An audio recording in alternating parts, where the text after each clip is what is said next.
The name of the market today was volatility. Stocks did end towards their highs of the day after a very volatile session, and investors got optimistic about some of the easing regulations that the FDIC announced earlier today for big banks.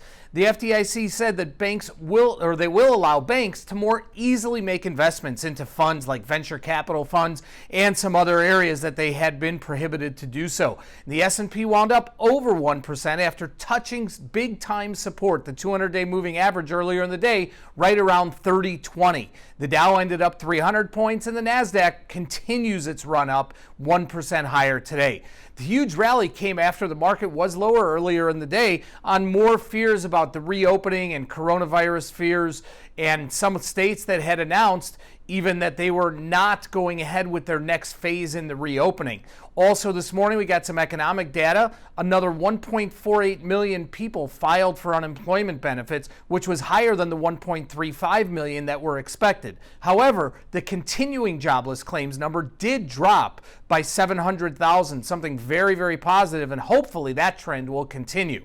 First quarter GDP final reading also came in, showed a dip of 5%, which was the estimated number that we had seen. But remember, that's only 2 weeks of the closing down of the first quarter that is included in that number. So the second quarter number is more than likely going to be much, much worse than that. ES option data from yesterday, 661,000 options traded, 63% on the put side. Volume leaders yesterday were the end of week 4, June 3,000 puts, 8,600 of those, and those expire tomorrow. The end of week 4, June 2,900 puts, 7,100 of those traded. The end of week 4, June 2,950 puts, 6,100 of those traded. And then the end of month, July, 3,400 calls, 5,300 of those traded. Volatility still priced into the marketplace. ES options pricing a move in the S&Ps for tomorrow of about $40 and going out to next Thursday, almost $100.